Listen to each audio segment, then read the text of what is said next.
So guys, as you can see here, I have removed the high voltage secondary winding, and all that remains is the 220 volts primary winding. And now the connection to the primary winding will be done over here. You can see these two pins. So guys, and now to the secondary winding, I will be using this wire.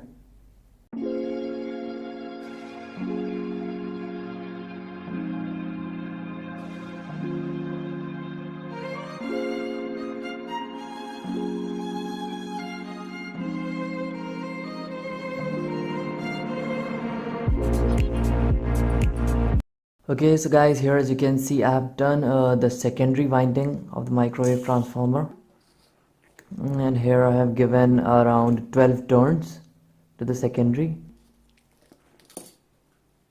Yeah. Now for connecting the wires to these two pins, I'm going to use these connectors, one for this terminal and the other one this. Now it's done. Now all I have to do is give an input of 220 volts to these two terminals, and I will get around 10 to 12 volts out of these two terminals. Okay, so let's connect it to the power supply and then turn the supply on. At present it is off. Since the input current is going to be high, I'm going to turn it on afterwards. Okay. So this has been connected. Now let's connect the power supply. Okay, so guys, you might be hearing this humming sound. That means the transformer has started. Let's connect these two wires and see what voltage I'm getting over here. You can see it is around 10.5 volts AC. Let's connect this bulb and see the illuminance. Okay. Yeah, it is very bright. It is a 12 volts incandescent bulb from a car. Yeah, it is working pretty good. Okay, so guys, as you saw that the voltage was around 10.5 volts AC, and we need around 12 volts at least to charge our 12 volts batteries, of course, and run our 12 volts DC motors at a good current power supply. And also the current is going to be really high when I've short circuited, but I'm not going to do it because it is going to damage the secondary winding as well as the primary, so there is no point in doing that.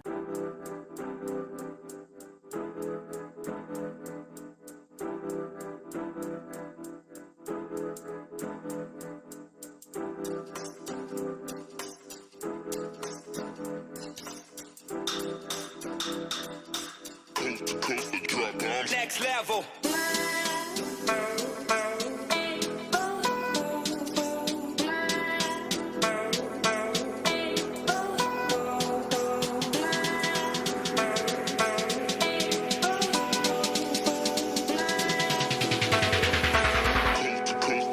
Next level.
Okay, so guys, as you can see that the transformer has been mounted on this metal base. You can see the bolt holding it, and I have placed two of them. And now it's time for me to connect the rectifiers, and I will connect these two rectifiers in parallel to double the amps. Like each rectifier is capable of handling around 35 amperes.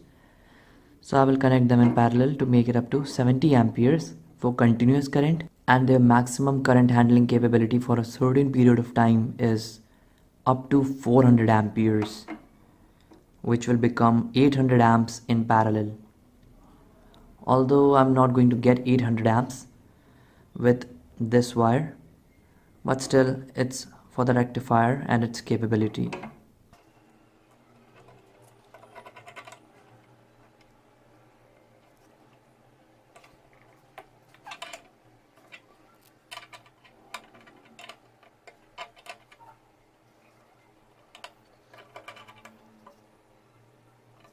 Now comes the parallel connection part. So for connecting the two rectifiers in parallel, what we have to do is connect the positive of this rectifier to the positive of this one, and the vertical opposite of the positive is the negative. So this is positive. Vertical opposite means this one. So this is the negative, and so is this one. Negative to negative, positive to positive, and AC to AC, AC to AC. Okay.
Okay, so guys, everything has been done.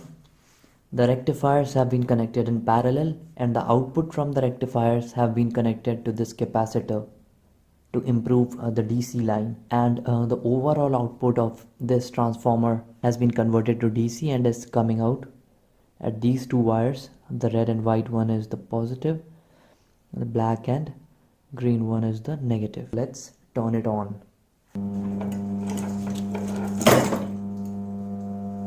Okay, so it has been turned on. You can hear the humming sound. Let's measure the DC output. How many volts am I getting? Okay.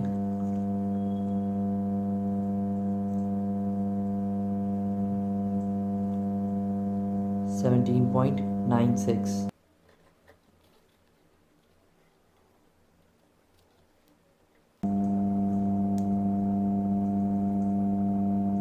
Yeah, So guys, as you can see that it is working really good,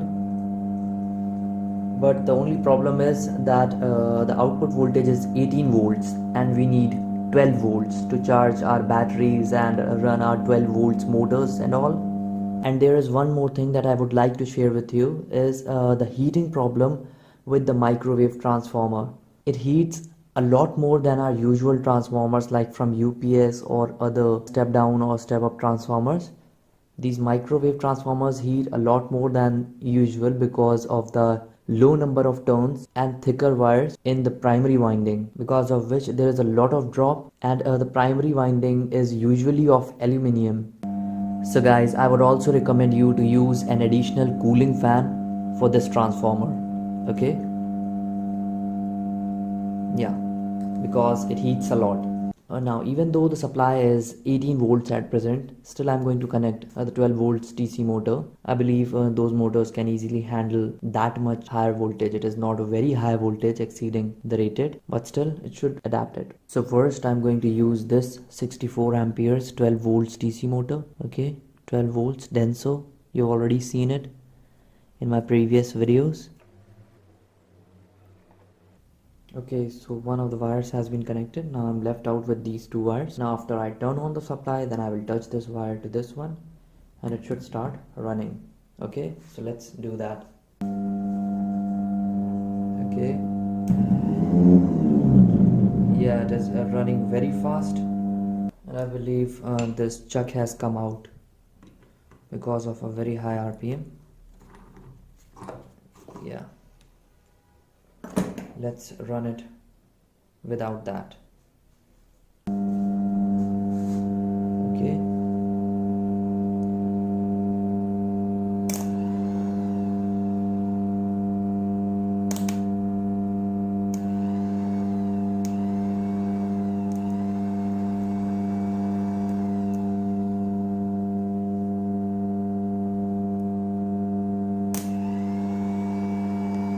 yeah.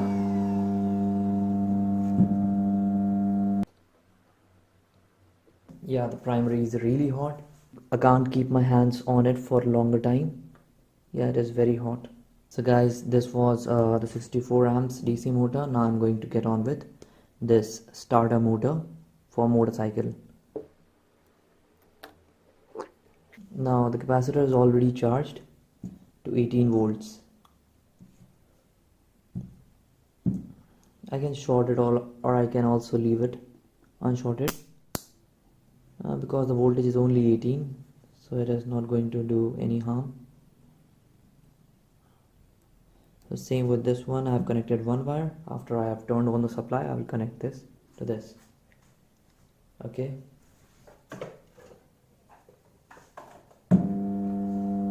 yeah, the supply is on and it is very high current motor. Let's see.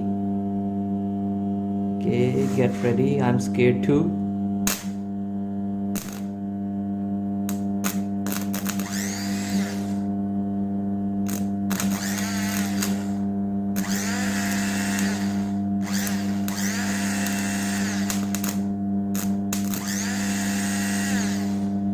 You can see the high current.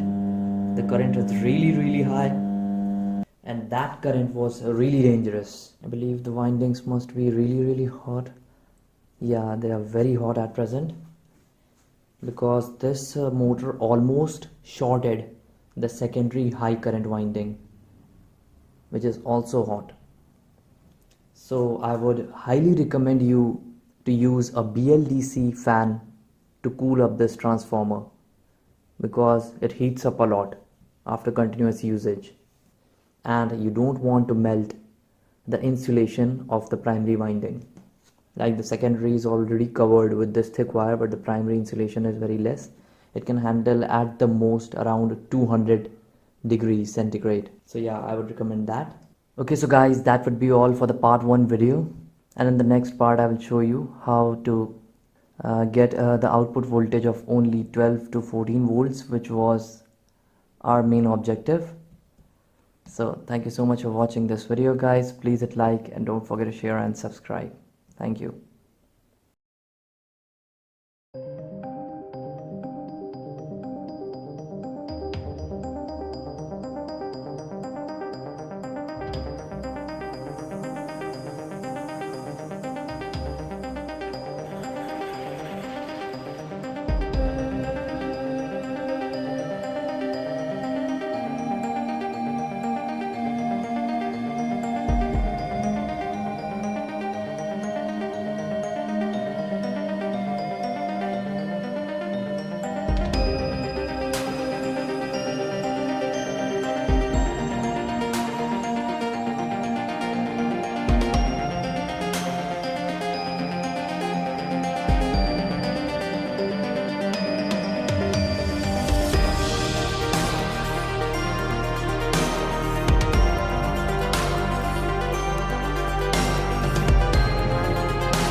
level.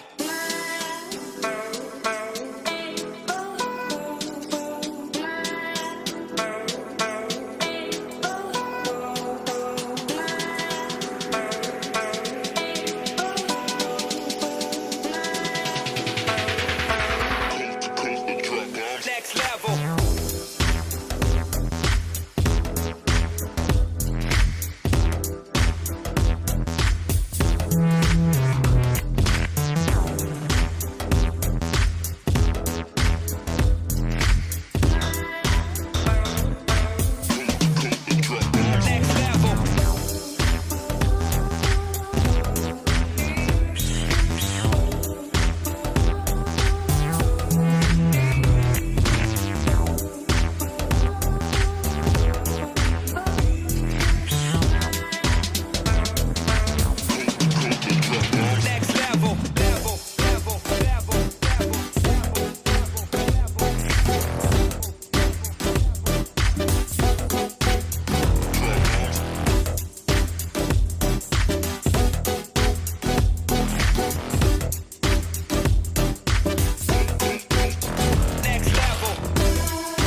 Hi guys, here what you see is a transformer. You can see it is saying primary 253 volts and secondary 10 volts, and 1707 is also the option at 0.75 output amps. Now this is some different kind of transformer. You can see there is one coil and there is another coil, and both are connected with this type of core. Now I bought it a long time back to just check how it works. So at present I'm going to use this to make an electric generator. I think it's going to work well, and would be a little bit easier to make an electric generator because of its O shape. So yeah, let's get on with it.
So guys, here as you can see that I've connected a 3.7 volts 40,000 mAh battery pack, and I'm going to use this battery pack to run this motor. And you can also see that I've connected this bulb in series. That is because this motor is 1.2 volts high current motor. If it is operated at 3.7 volts, then it will run very fast and it can burn again, and I only have this as the last motor in the small motor category, so I'm going a little bit slow on this one. And also if I will connect it directly, it will generate huge amount of voltage that is not required for the project. All I want to generate is around 200 volts, 200 to 220 volts to power up mobile phones and all. So yeah, let's do that. First let me show you what happens when I connect it directly.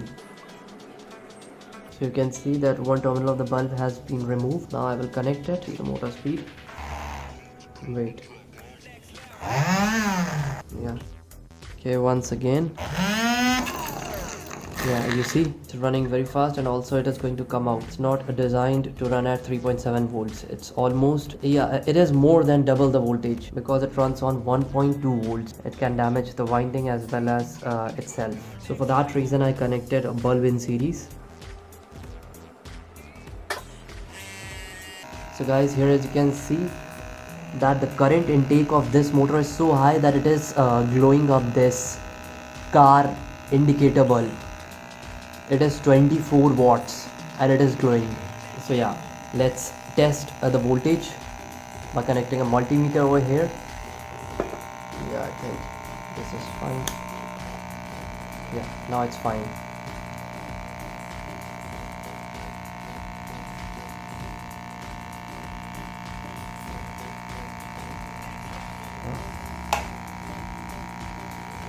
Yeah, at present it is producing somewhere around 198 to 200 volts.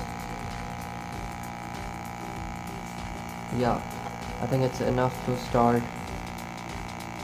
Yeah, voltage is fluctuating a lot. I don't know why it's fluctuating. Yeah, now it's a little bit stable. Let's disconnect it. I think it must be hot. Yeah, a little bit.